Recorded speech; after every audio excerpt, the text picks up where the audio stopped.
together again. Many of us know each other from the Washington area, but we've got a lot of friends joining us from different parts of the world, and some of them putting in where they're calling from, or typing in with where their name is, where they're joining us from. So I feel deeply grateful that we can be together in this way.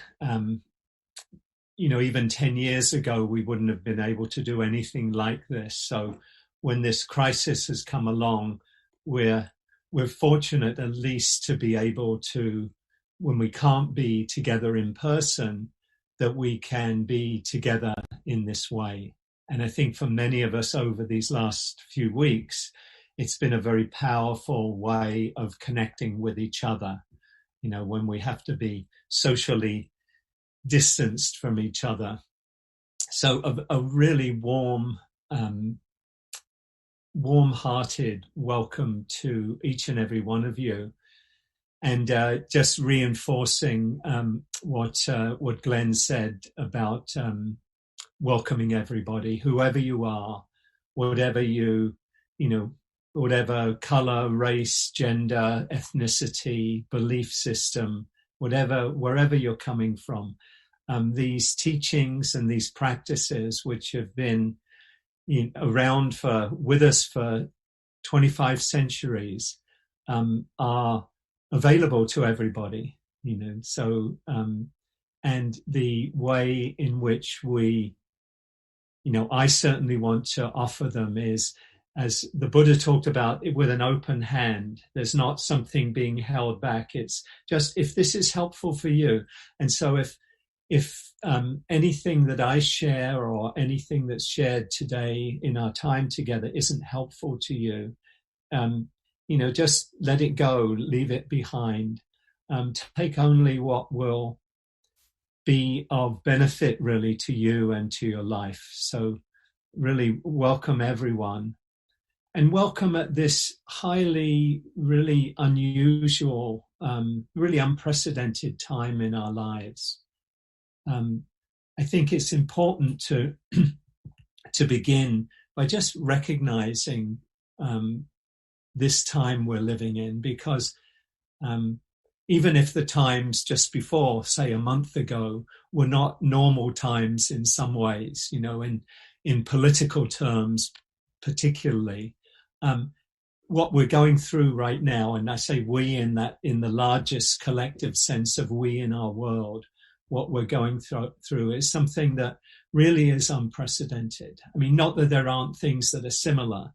I think of World War II, how that affected everyone wherever you were in the world, or the Depression of the 30s. And then, in terms of illness and viruses, we have to go back really a century to the flu of 1918 for anything quite like this. Our lives have been so profoundly changed over these recent weeks. It's almost like a week ago seems like a decade, to me at least. Our lives are being changed, and to really acknowledge that for some, our lives are being changed in really painful and difficult ways. People who are getting sick or have loved ones getting sick.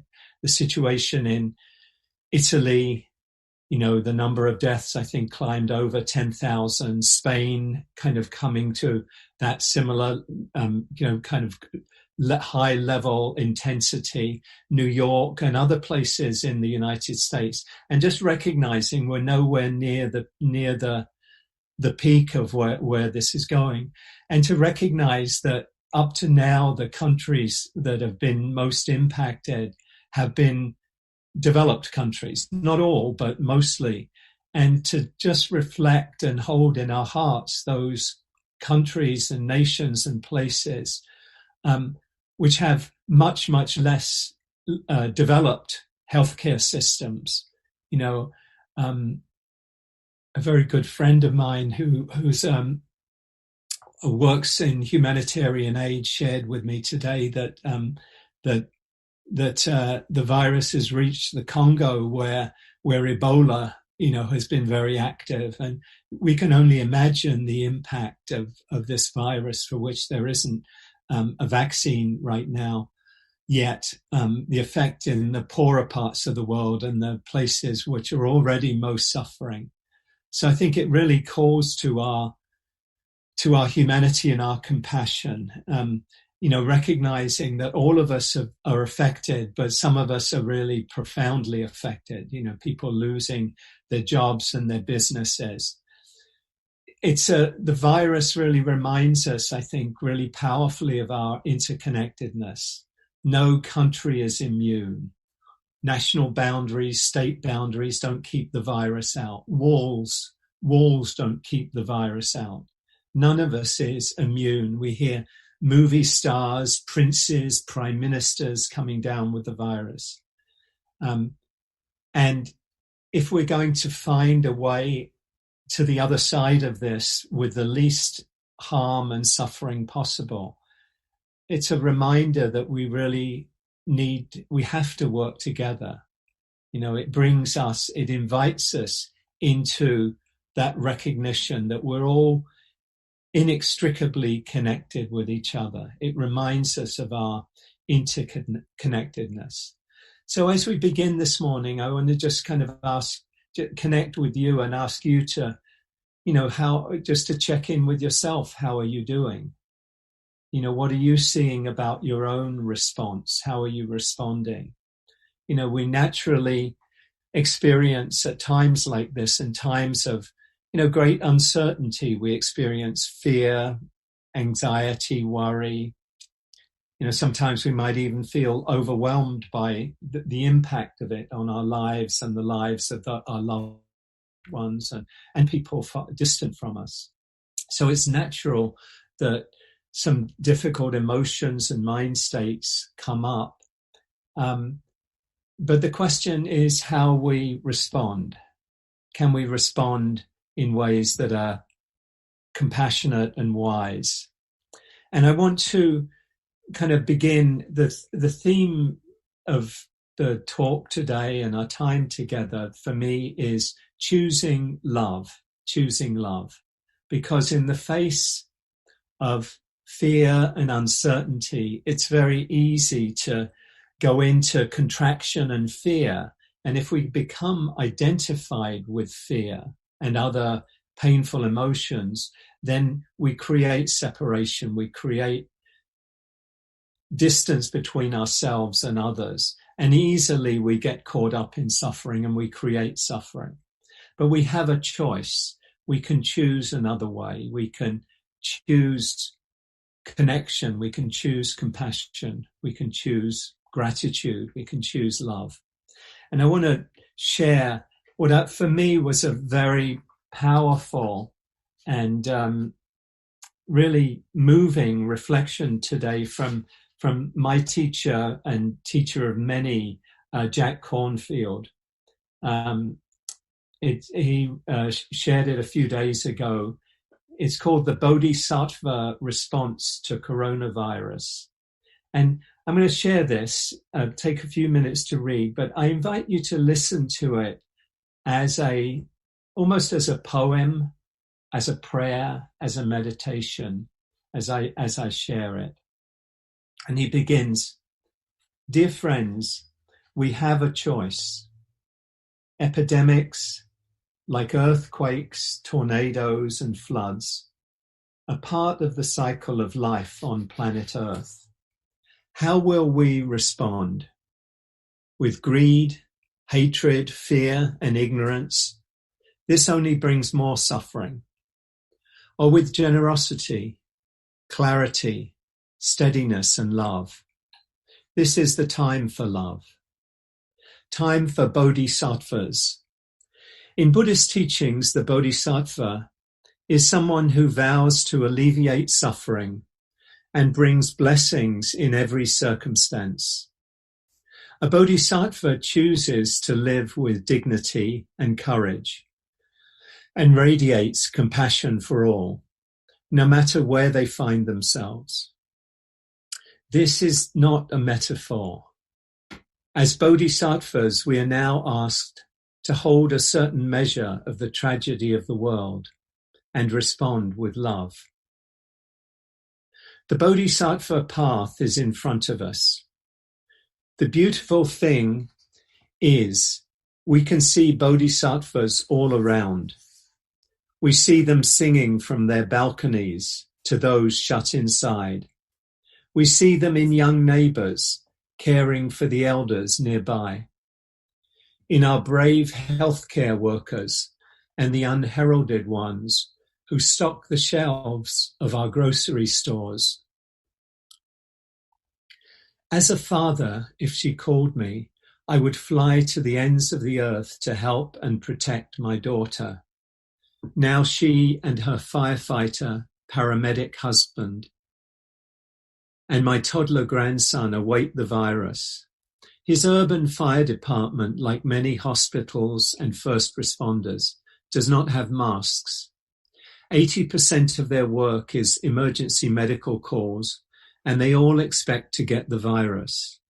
They will not be tested because the department can't afford to lose the help of too many of their firefighters. What can I do? What can we do?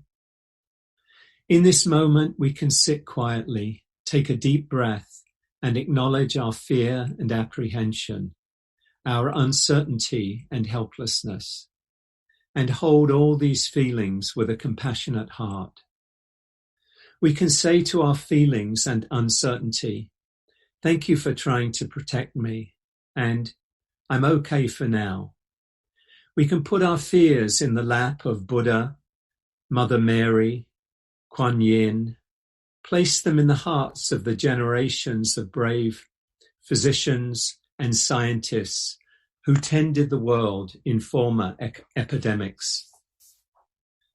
When we do, we can feel ourselves part of something greater, of generations of survivors in the vast web of history and life, being carried, as the Ojibwa elders say, by great winds across the sky.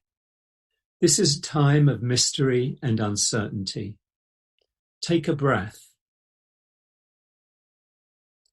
The veils of separation are parting, and the reality of interconnection is apparent to everyone on earth.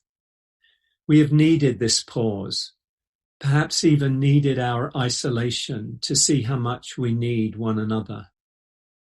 Now it is time to add our part. The Bodhisattva deliberately turns towards suffering to serve and help those around in whatever way they can. This is the test we have been waiting for. We know how to do this. Time to renew your vow. Sit quietly again and ask your heart, what is my best intention, my most noble aspiration for this difficult time? Your heart will answer. Let this vow become your North Star. Whenever you feel lost, remember, and it will remind you what matters. It's time to be the medicine, the uplifting music, the lamp in the darkness. Burst out with love. Be a carrier of hope. If there is a funeral, send them off with a song. Trust your dignity and goodness. Where others hoard, help. Where others deceive, stand up for truth. Where others are overwhelmed or uncaring, be kind and respectful. When you worry about your parents, your children, your beloveds, let your heart open to share in everyone's care for their parents, their children, and their loved ones. This is the great heart of compassion. The Bodhisattva directs compassion towards everyone, those who are suffering and vulnerable, and those who are causing suffering. We are in this together. It's time to reimagine a new world, to envision sharing our common humanity, to envision how we can live in the deepest, most beautiful way possible. Coming through this difficulty What we intend and nurture, we can do. In the end, remember, who you are is timeless awareness. The consciousness that was born into your body.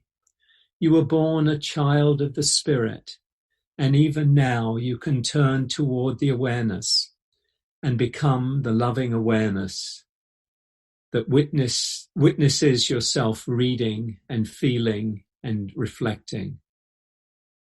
When a baby is born, our first response is love. When a dear one dies, the hand we hold is a gesture of love.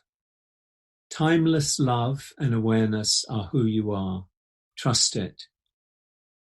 Dear Bodhisattva, the world awaits your compassionate heart.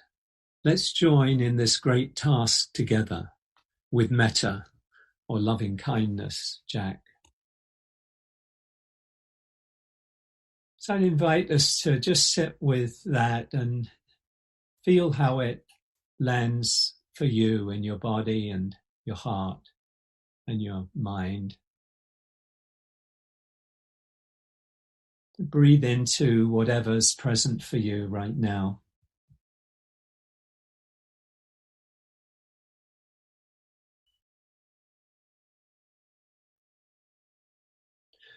And I just want to share a few reflections, coming out of Jack's prayer, his poem, his meditation, about choosing love, about choosing to be a bodhisattva in these times, that we can choose. The meaning of the words bodhisattva, or the word bodhisattva, comes from two words, the Pali language, bodhi meaning awakening or awakened, and sattva meaning being, an awakened or awakening being. And it's really anyone who commits themselves to their own awakening and their own freedom and the freedom of everyone else. That we don't make a distinction of putting ourselves above or below anyone else, or anyone else above and below ourselves. And in these times when it's easy to go into fear and worry and get caught up, it's a time in which it's important for us to remember that we can choose love, we can choose compassion, we can choose caring. But in order to choose, we have to come back. We have to come back to this moment without judgment.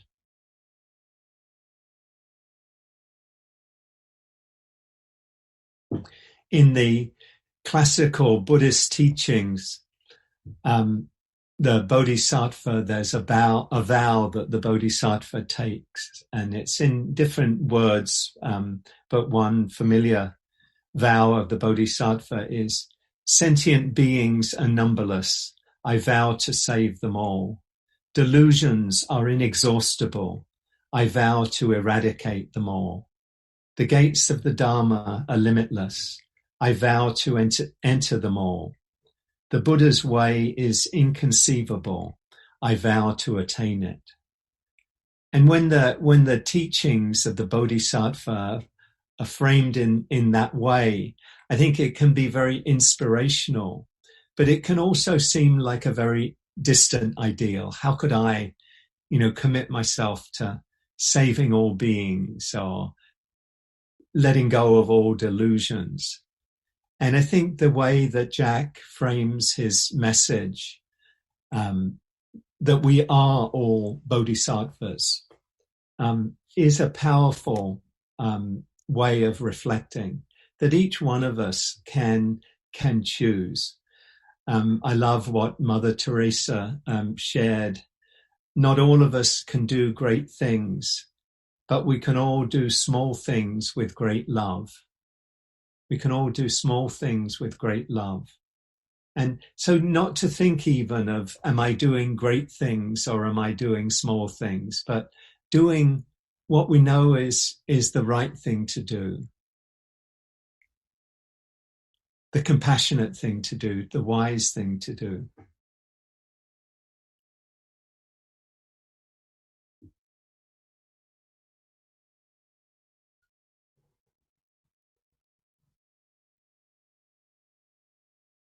And it's a very simple choice that we make, really a choice that we make in every moment to, or in any moment, to choose, how am I responding right now? In his book, The Wise Heart, Jack Kornfield speaks about 3 qualities of a bodhisattva. I think of them as 3 tasks, really, of a bodhisattva, of anyone who is committing themselves to their own freedom and the freedom of all beings.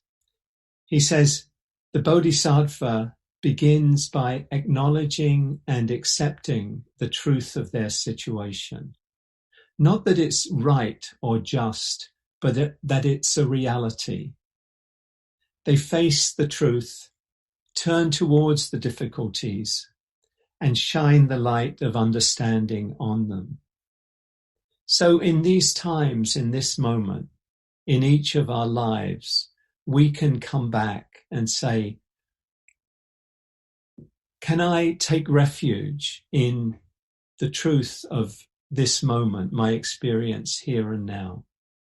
Can I turn towards the difficulties, the pains, the joys that I'm aware of right now, and open fully to what's here? Say yes to what is. Turn towards the difficulties and shine the light of understanding on them. The second task of the Bodhisattva is to work to find peace within ourselves, within herself, within himself.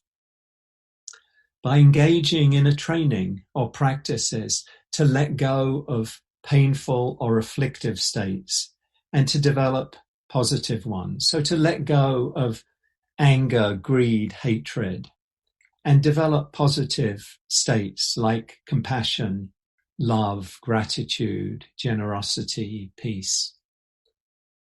We have that choice in any moment, in every moment. How am I meeting this fear that I'm experiencing right now? If we meet our fears without awareness, we tend to proliferate them. We tend to turn them into, we either act them out on the world or we repress them. And either way, they cause us suffering. So when we're not aware, something happens that's frightening to us or scary. And this whole situation that we're living in right now, I think we can see as a scary situation. We don't know how it's going to unfold. We don't know how serious it's going to be. We can kind of speculate and we can project. We don't know how long it's going to last. So that creates uncertainty, and in that uncertainty, fear can really flourish. We can think, but what about if this happens? What about if my mother or my grandfather or my partner gets it? What about if I get sick? And particularly maybe if we're older or if we're in compromised health, those fears might be even more acute. So we have a choice when we experience fear or anxiety or worry, anger, any difficult or painful mind state. One choice would be to kind of act it out on the world. I'm feeling afraid, therefore I blame somebody else. You're causing my fear. You're doing this. And then we create separation. And then very easily we get into causing harm. We get into hatred, division. We're all familiar with where these unprocessed emotions can lead. We see it in our political system, in our leadership and certain levels of how fears and unexamined emotions get acted out in the world. As James Baldwin said, I think the reason that some people hold so tightly to their hate is they realize that once they let go of their hate, they'll have to feel their own pain.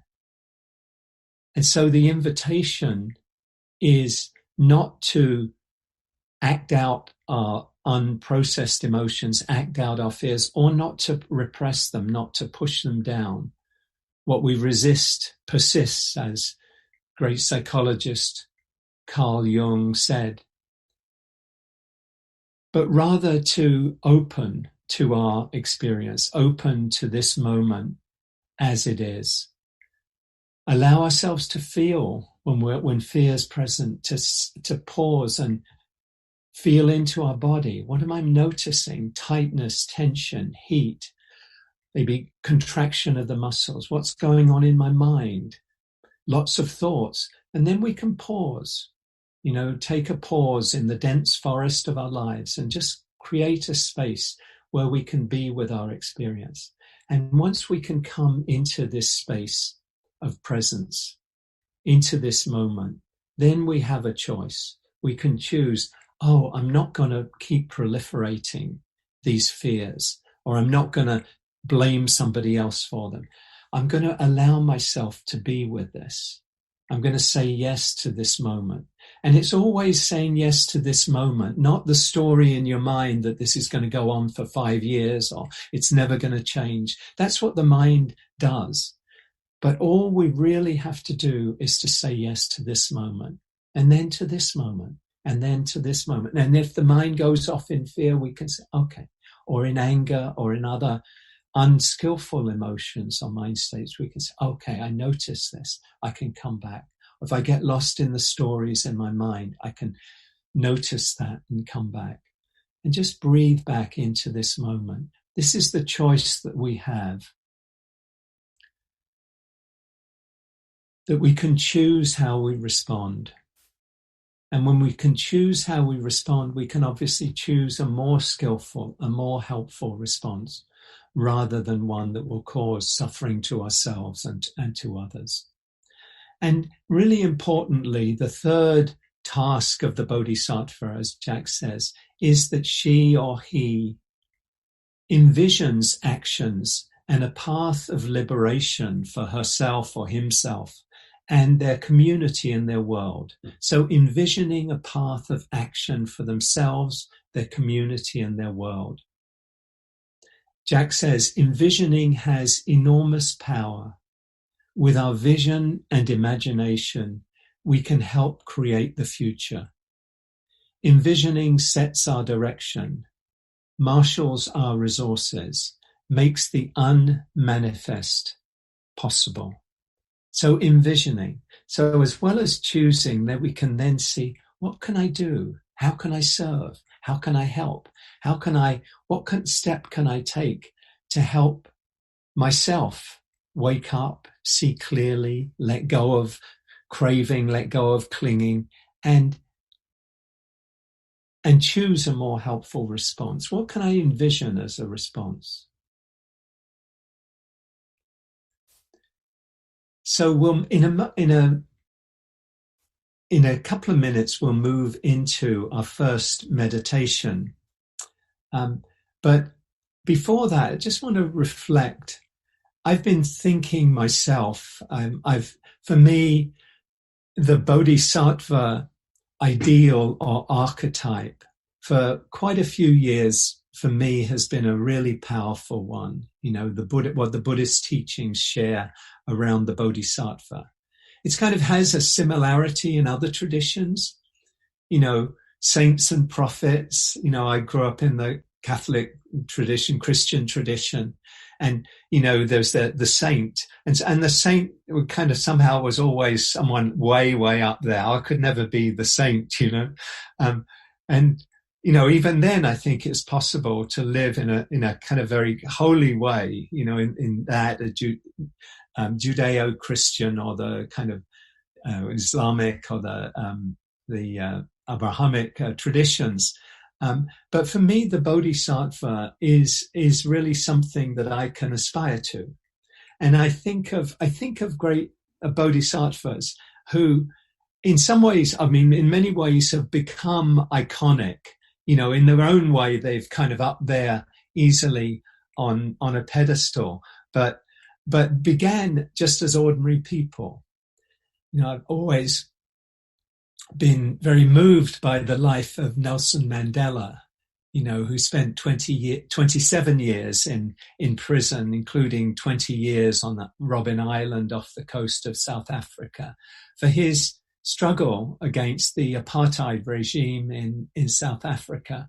And what I'm very, very conscious of reading a lot and kind of really connecting with his life is that he didn't begin as the Nelson Mandela that we know today, that he actually transformed himself through those years in prison, that he learned forgiveness, by seeing the humanity in his jailers, and recognizing that even these people who are, responsible for carrying out the orders of a highly repressive regime, that these were human beings too.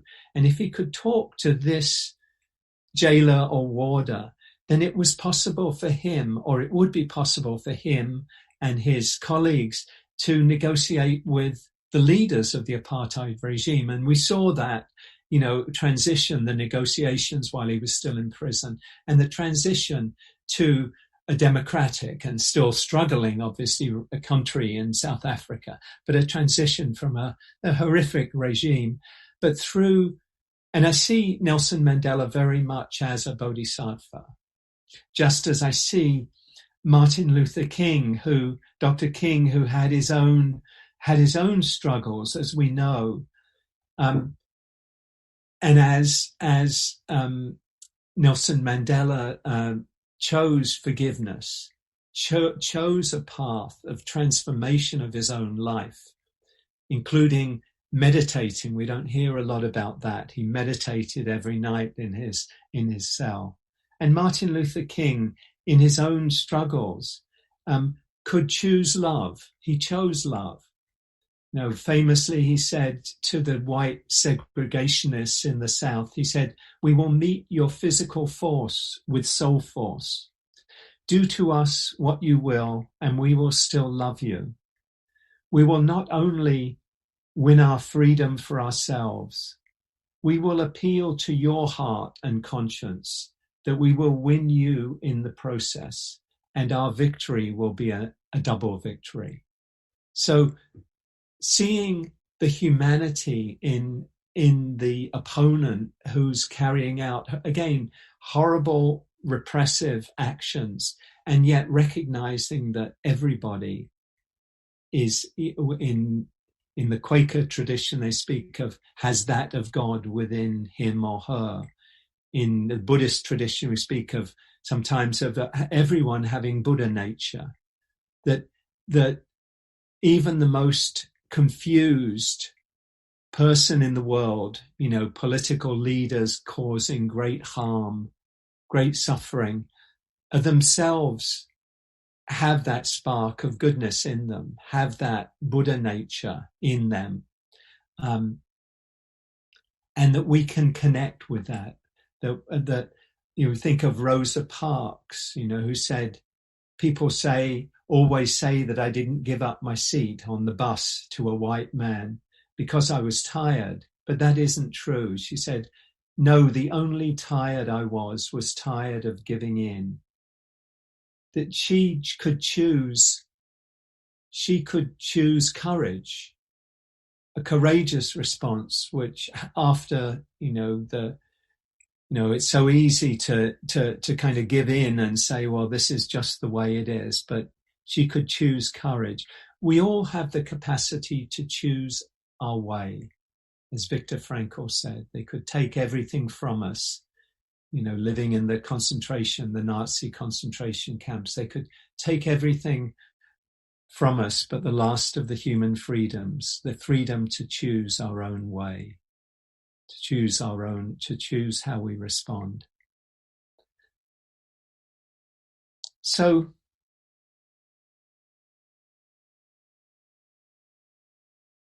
I want to invite you to kind of come into a reflection. All that's been shared, Jack's poem, message, his Bodhisattva response to coronavirus, the reflections on being bodhisattvas. And we'll take about 15 minutes for this meditation, and then we'll have a little bit of time for sharing, and then we'll have a meditation to finish this morning. But let's invite ourselves to come into a posture that's comfortable and relaxed. Sit in a way that's comfortable. It can invite your shoulders to relax. Let your chest be open so you can breathe easily.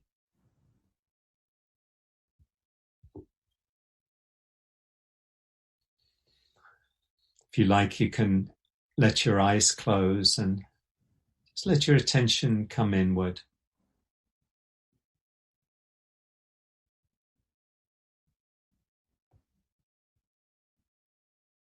Letting your attention come down into your body, come down out of the thinking mode.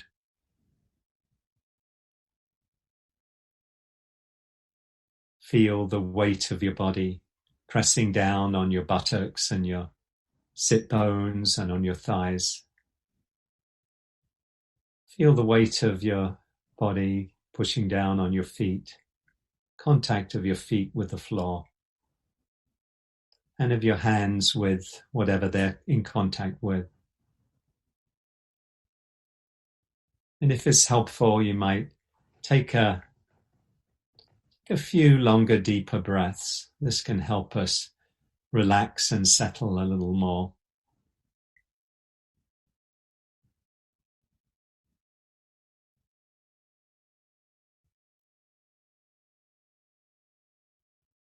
Nice full deep in-breath, filling the lungs, filling the chest, and then releasing and letting go on the out-breath, long, slow out-breath.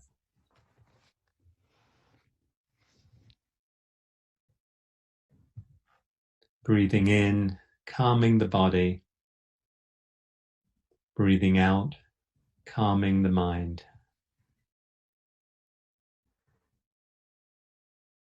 And as you breathe out, you might just invite a releasing of any tension, any stress, anything you might be holding. Just let it go. Imagine you're breathing it out.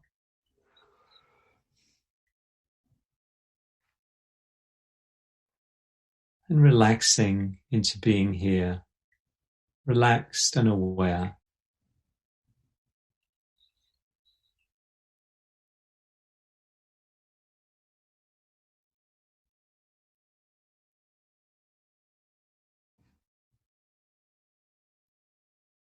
And in your own time, letting the breath come back into its natural rhythm, just however it is right now.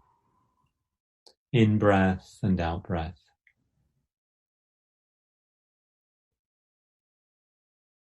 And you might see how it feels to invite a smile to your face, smile or a half smile. Perhaps thinking of a loved one, a dear friend or a partner, somebody easily makes you feel happy or joyful, child or a baby. Allow yourself, if you can, to take in the feelings that come with a smile. If you can, let the feelings come down into your body, into the area of your heart. If it's helpful, you can put a hand on your heart, on your belly, just connecting with yourself right now. Feeling your breath, feeling your body, letting yourself be here.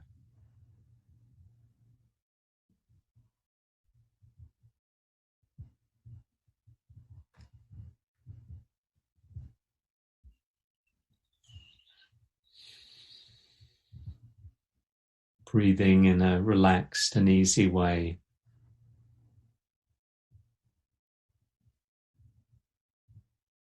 Meeting your experience as it is right now with as much kindness, care, acceptance as you can. Breathing in, breathing out.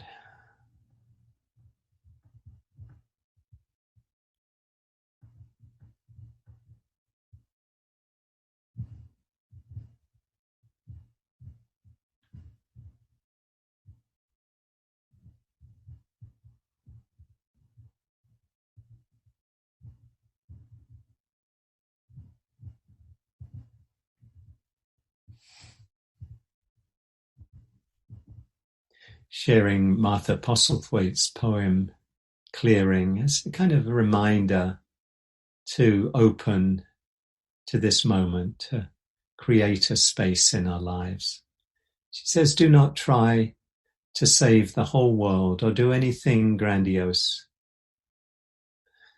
Instead, create a clearing in the dense forest of your life and wait there patiently until the song that is yours alone to sing falls into your open, cupped hands and you recognize and greet it.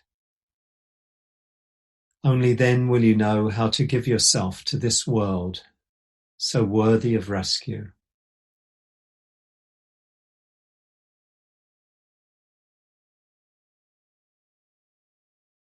So letting go of the doing mode,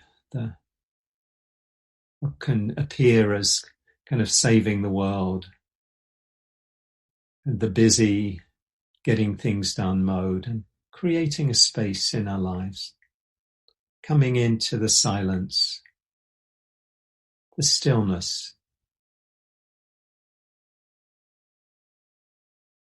and just opening to whatever might come out of the silence, the stillness, the mystery.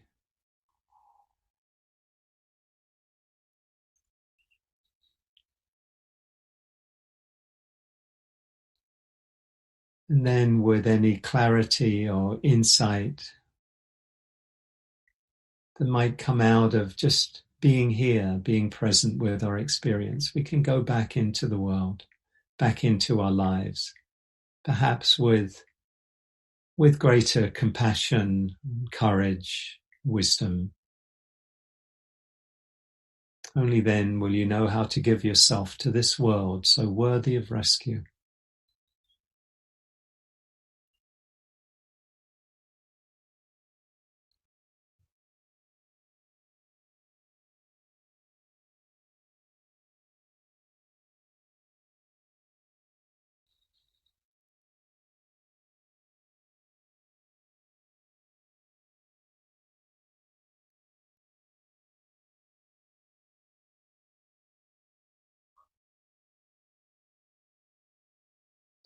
Just opening right now to whatever is present for you. If any bodily feelings are predominant, calling for attention, discomfort or an ache or a pain in some area or a tightness, see if you can just make space to allow what's here, to be here, to come and to go, letting your awareness come to that area, breathing into it, making space for it, letting it come, letting it be, letting it go.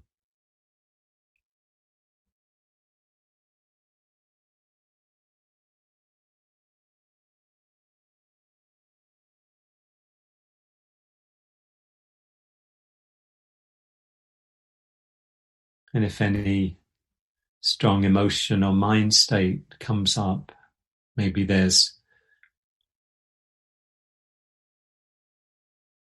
annoyance or frustration or fear,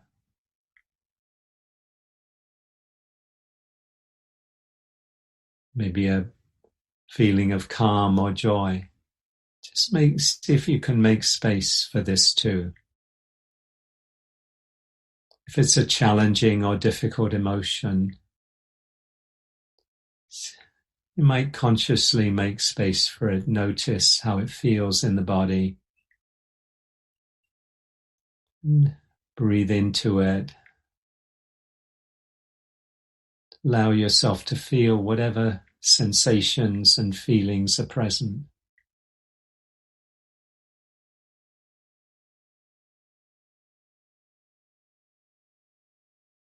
Notice what thoughts come up and see if you can just recognize them.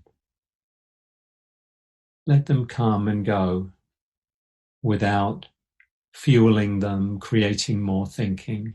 Just come back. Come back to your body, come back to your breath.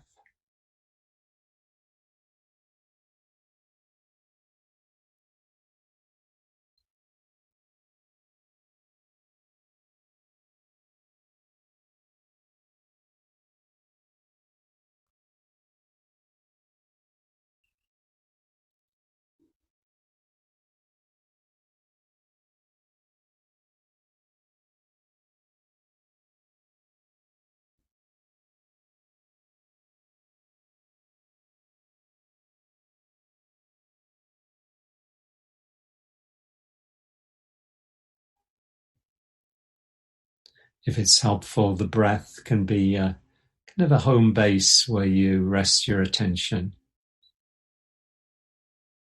Just breathing in and breathing out. And letting that be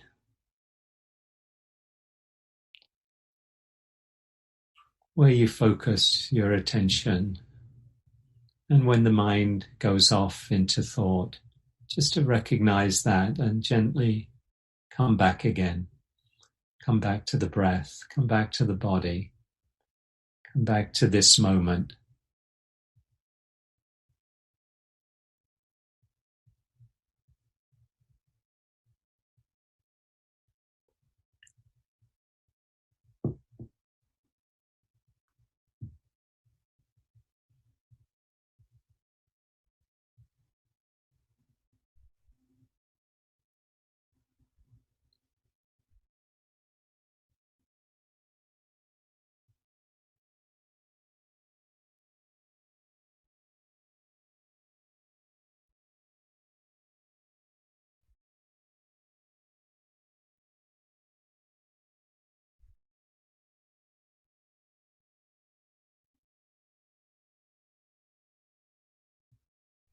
What's calling for attention right now? Can you meet this with kindness, whatever is here?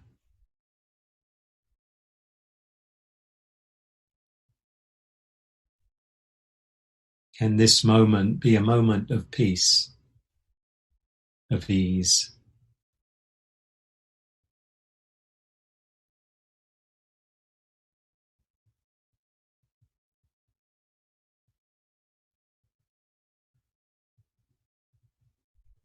The poet Dorothy Hunt says, peace is this moment without judgment. This moment in the heart space where everything that is welcome. Peace is this moment without judgment. This moment in the heart space where everything that is welcome.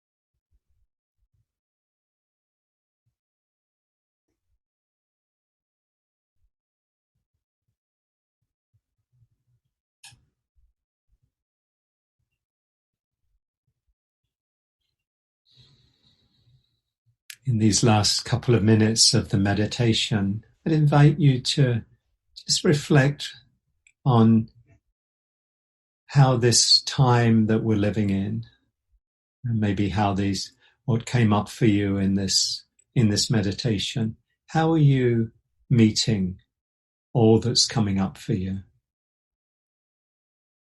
And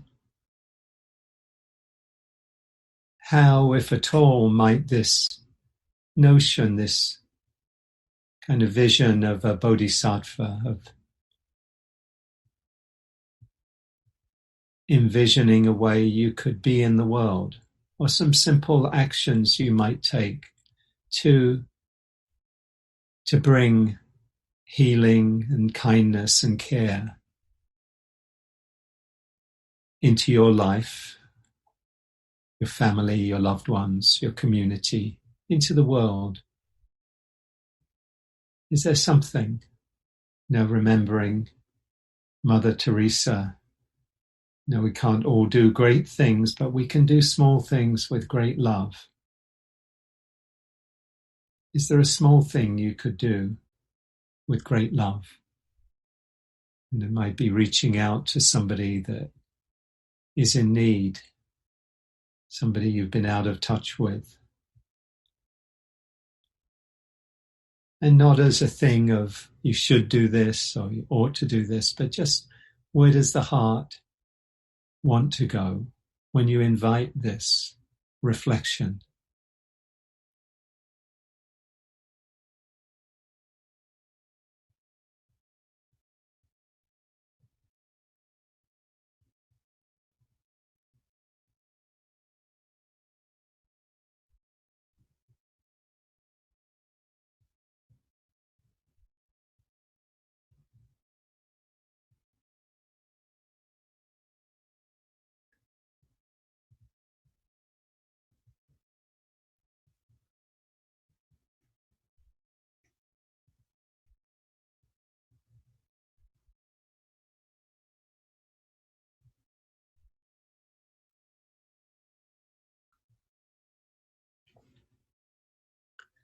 We'll finish with this poem.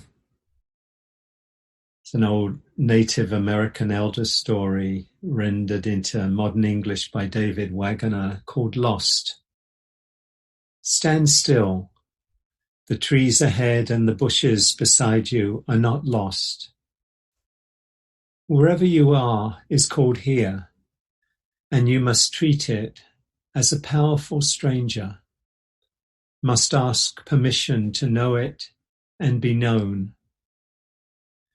The forest breathes, listen. It answers, I have made this place around you. If you leave it, you may come back again, saying, here. No two trees are the same to raven. No two branches are the same to wren. If what a tree or a bush does is lost on you, you are surely lost. Stand still. The forest knows where you are. You must let it find you.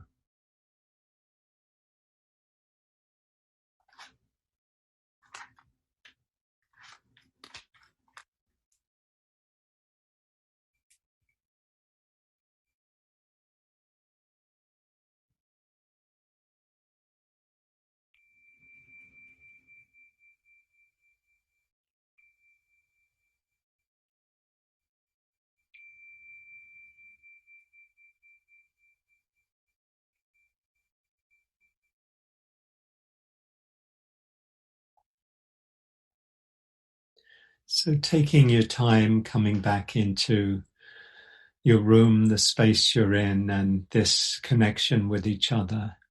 And I want to let my friends and colleagues, Nick and Sharon and Glenn and Pat, know that we won't be doing the breakout rooms just time-wise. I want to leave time for some movement and another period of meditation. And since we're scheduled to finish at 12 today, I think it would be wiser to just have a number of people share, maybe 4 or 5, 6 people share what's come up for them. And then next week we might, if people are aware, we might go 15 minutes longer, and include the breakout rooms, which we've done before. will do certainly in the future. But just given the conditions today, the setup and somewhat longer talk, I think that's the way we'll do it today. So what I'd like to invite you to do, and if maybe one of Glenn or Pat or Nick would select somebody. If anyone wants to share something, and the only real instruction for this is to speak from the direct experience as much as you can, and keep it reasonably short, just because so we can hear from as many people as we can before we do some movement and then a closing meditation. So if you'd like to raise your hand, I think using the hand thing, or maybe if I can see somebody who would like to share as we're going through. Unfortunately, people who are coming to us on the phone, we don't see hands from them, do we? So let's see anyone.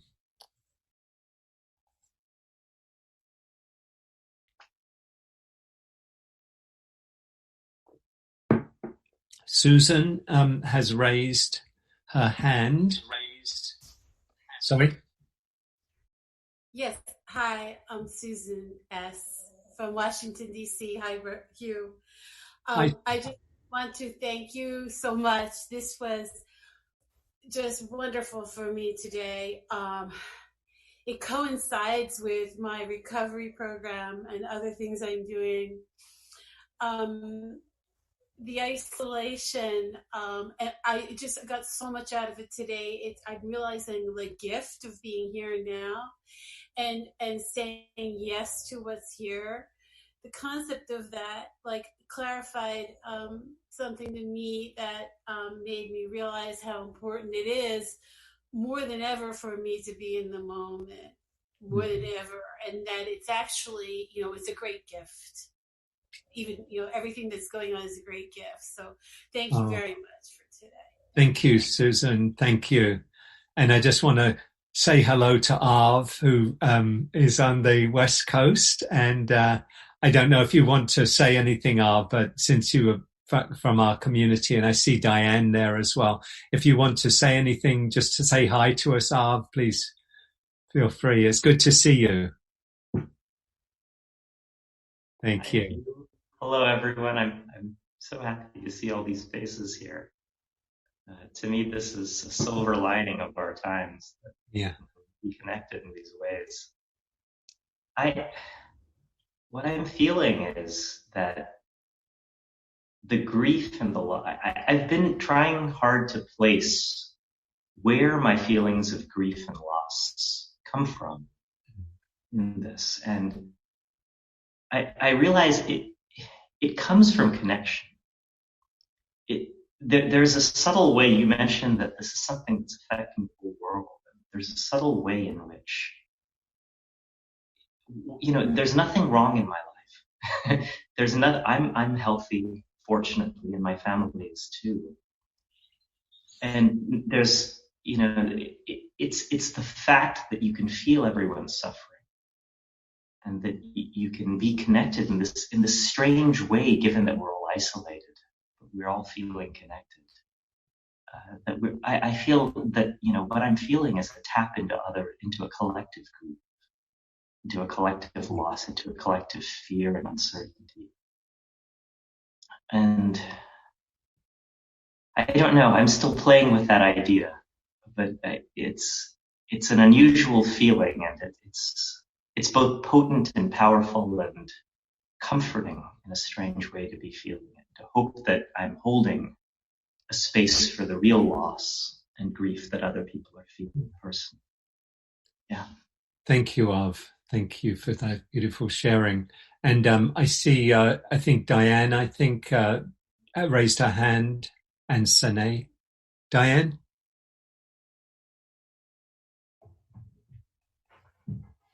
No, I was just waving at Arv. Hi, Arv. Okay. All right. Thank you. Thank you. Sine? Shana here. Shana. Yeah, I wanted to share something that I am seeing in people. I think this pandemic brought the best in people that is around me. A lot of people are doing a lot of things, but one example, I have a friend in Hong Kong, and all of a sudden someone that I didn't see for a while just told me that can I send you some masks? And I'm like, okay. And then in a few days I got masks, and he sent a lot of masks. And then I kept a few for me, and then I had some friends who are like single parent with little kids, and I'll ask like, do you want some masks? And they're like, no, just give it to the healthcare workers. And then I just drop them. Like, people reaching to each other in very different ways. Like, someone from Hong Kong gets in touch with me, that helps me to bring the masks that is so much in need to here. I mean, globally, I just feel we are so connected right now that you don't see in normal times. And I just see that brings the best in people. That is how I am seeing that. And it rings to me what we talked today, that love, that caring, I think that comes out in these times. Thank you, Shania. Thank you for that beautiful sharing. And there's so many acts of kindness that are so inspiring, I think, to so many of us. Thank you. Bob, would you like to share? We'll take about one or two more, and then we'll do a little bit more adjustment for the final 15 or so minutes together. So, Bob, are you there? Yes, I am. Sorry, I'll be very brief. But first of all, thank you for your teachings today, Hugh. They were extraordinary, and I found myself really thinking about the Bodhisattva, and then particularly your examples of Mandela and Martin Luther King, and the times that they were in jail in Birmingham and in South Africa, and it made me realize, those of us who are fortunate enough to be able to be comfortable in this space, I think it is an opportunity to allow time for reflection. It's very easy to fill your life, and I found easier than expected with streaming and, all other kinds of interactions, which are good, but just actually using this, terrible situation as an opportunity to really contemplate and grow spiritually, I think, is an opportunity that I want to think about doing more. Thanks so much, Bob. Thank you. I think we have Julia. Is Julia wants to share, and maybe Yes, I'm here. Thank you very much. I just want to comment on one small thing that you said that really resonated for me, which was, there are times in all of this worry and stress and uncertainty that I actually have, that there are moments that are really good, seeing the kindness of other people. And you said something about allowing space for to welcome in good feelings, I think. And I feel guilty sometimes that I can work from home. I have used technology to stay in touch with friends. I mean, there's a lot of stress, but it was helpful to hear, to be reminded that it's okay to welcome in the good parts also, and not to feel like I have to feel bad because I can't do everything. I can't do things for the world, and other people are going through harder times. Lovely. Thank you for sharing that, Julia. I'm going to suggest a little shift in our program today. Emily would normally be leading us in the movement right now. So what I'd invite you to do, Emily, would it be okay to share a little yourself of how you're doing and what's going on, and maybe just invite some movement that people could do for a minute or two while they're seated, because I don't want us to go on too much longer than our time, and I'd like to have at least a short meditation to finish. So I'd love to hear from you, and thank you for all your, the movement every week. It's wonderful. Thank you. So if everyone would just raise their hands and expand out, feeling the energy of everyone gathered here, our presence. And then lower the hands to a T. And if you can, stretch the hand, one hand towards the screen, the other hand in the back. And then lift them up and stretch the other hand forward and up and forward and up. And float your arms down, coming into a cactus. Cactus arms, twist to one side and twist to the next. And then come back to center. Grasp your right wrist in your left hand. Extend up and tilt to the left. Breathing into your right rib cage. Extend back to center. Grasp the other wrist and tilt to the right. And then come back to center. Lift up, expand up, and float your arms down. Bring your hands to heart center. And if you'd like to, bow forward. Bow to us all. Bow, I bow to everyone in your special presence, your essence. And come back up. And back to you, Hugh.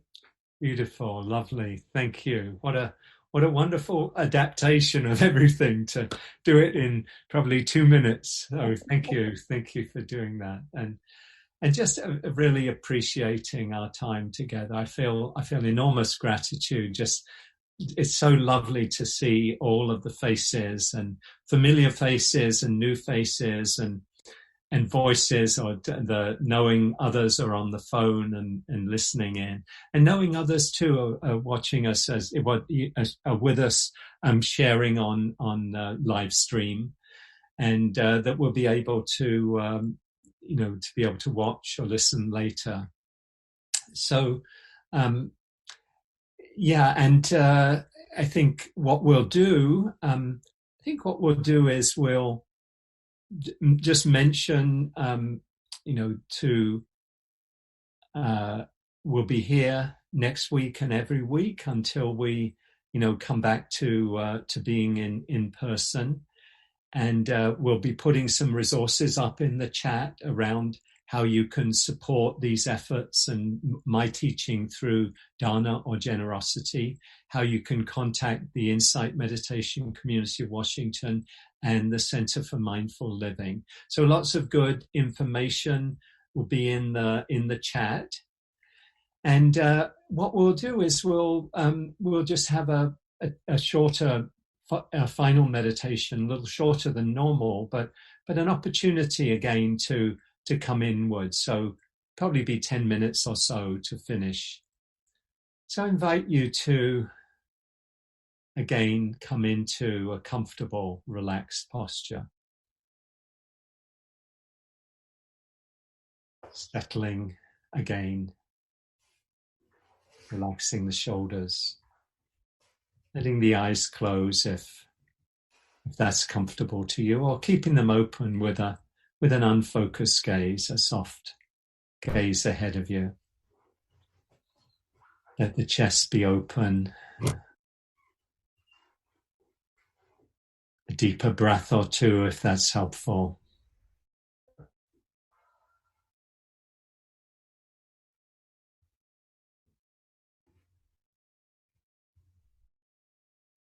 Remembering to come back to invite a smile again if that feels helpful.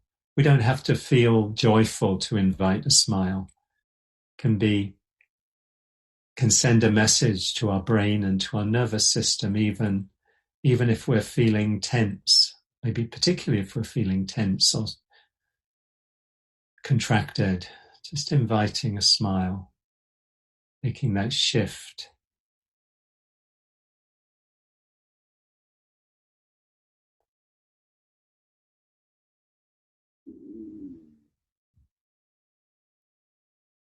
Letting yourself be here, relaxed and aware.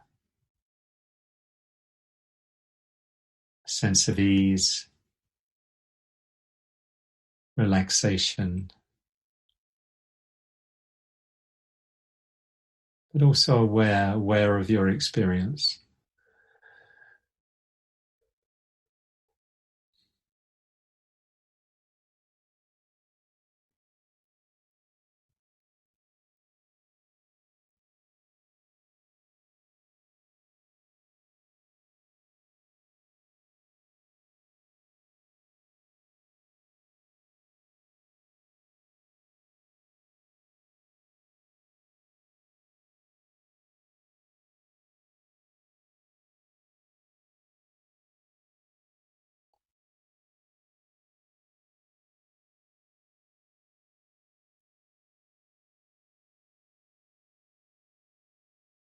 Using the breath or the sounds around us, or a feeling in the body, or the body as a whole, as a focus for attention, if that's useful, if that's helpful.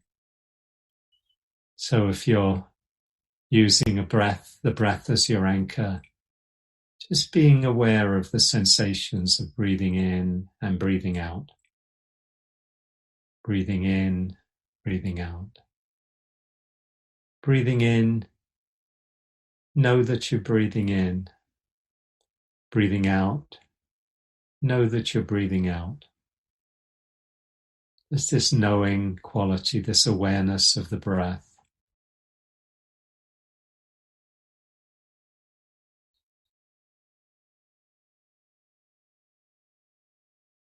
And then if the mind goes off into thought, when you notice that, just gently and kindly come back to the body, come back to the breath, come back to your focus of attention.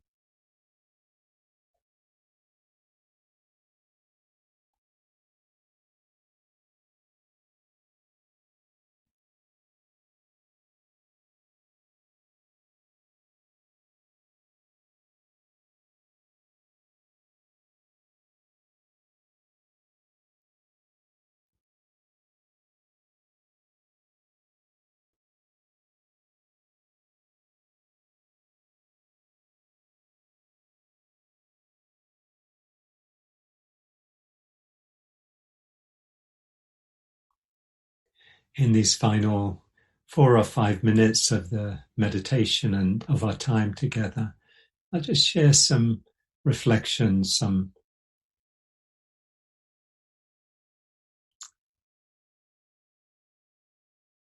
words that may be helpful to sit with, to reflect on, from some bodhisattvas that have gone before us.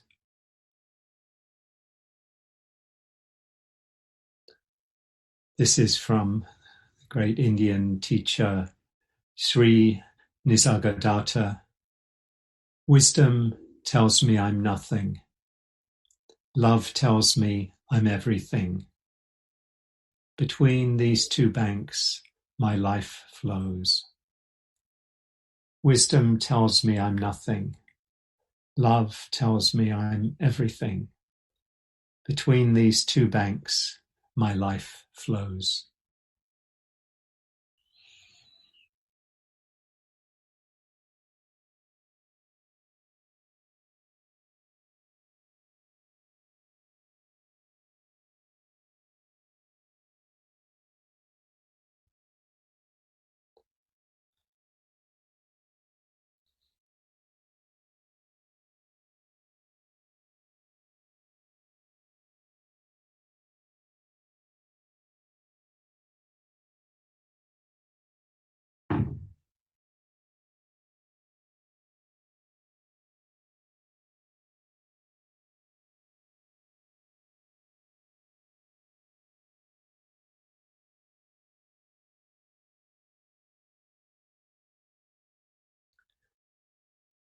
And this is from Anais Nin.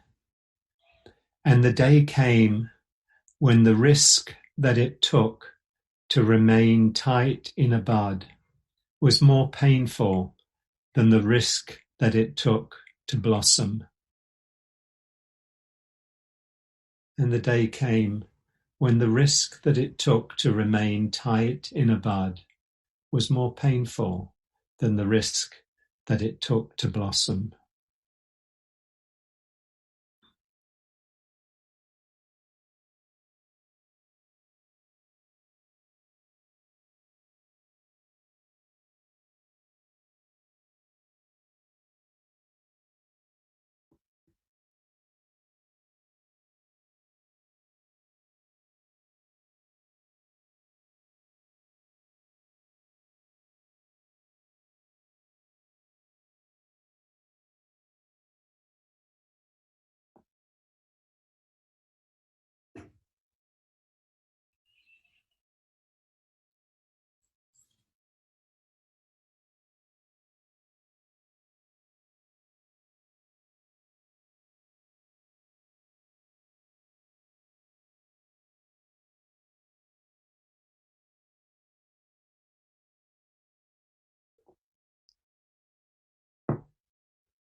And this is from Archbishop Desmond Tutu speaking of Nelson Mandela. He said, "There's a goodness in him that makes all of us feel a little better for being human. It makes you feel as good as when you saw that young man in Beijing standing in front of a tank. We said, it's good to be human, to see that there is this kind of courage."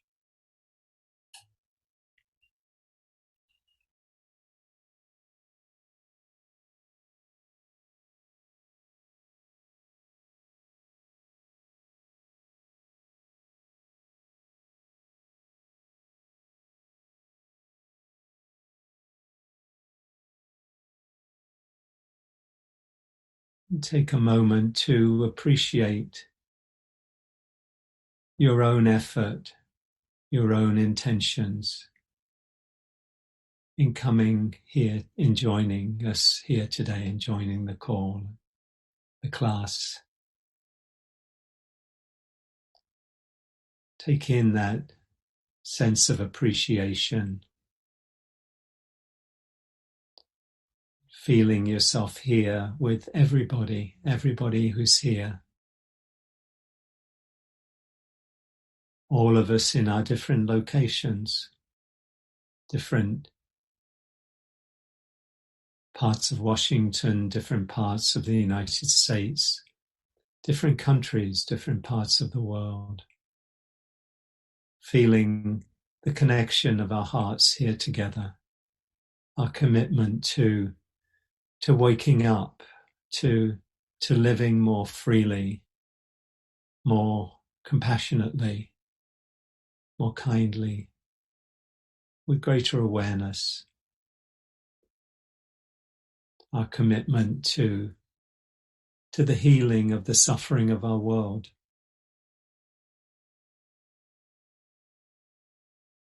Suffering coming from the virus and all the measures taken to address it, to slow it, but also all of the other kinds of suffering, the wars, the divisions, the conflict.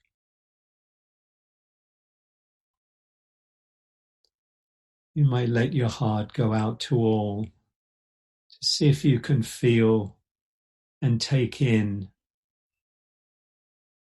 the different forms and expressions of suffering and pain going on around the world.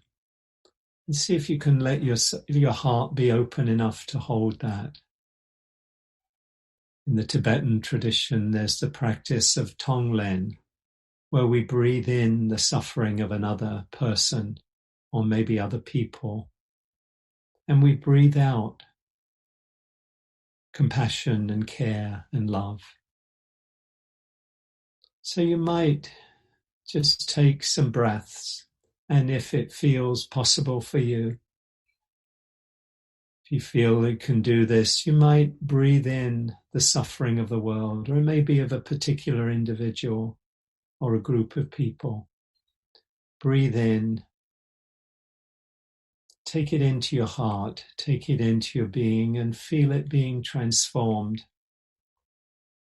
And breathe out compassion, caring, kindness.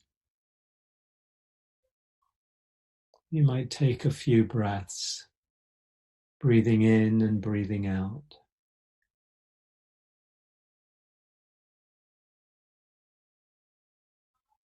Taking in the suffering and breathing out peace, ease, well-being, kindness, love, whatever most speaks to you to help respond to the suffering.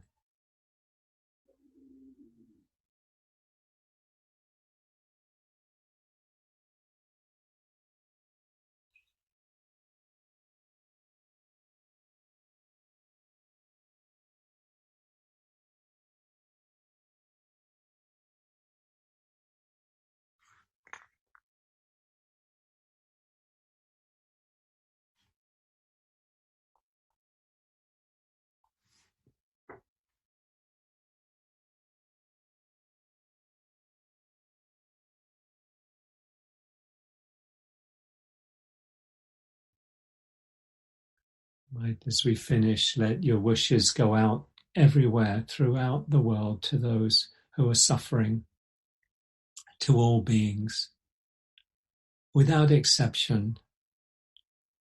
May you be safe, may you be healthy, may you be free from suffering. May you awaken to see your true nature, to experience your true nature, your true goodness. All beings everywhere.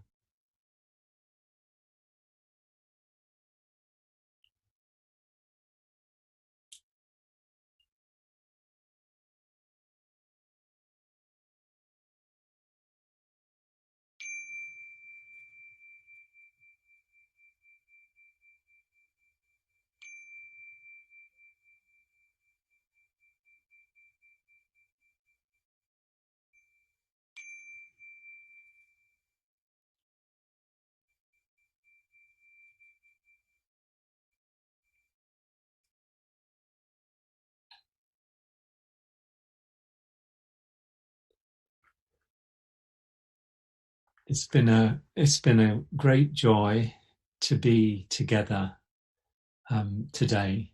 Thank you for your practice. Thank you for your presence, and please see the chat for where you can find out more information about classes. There's many classes going on during the week. I'll mention that on Tuesday evening I have an extra class that I've added from 7 to 8.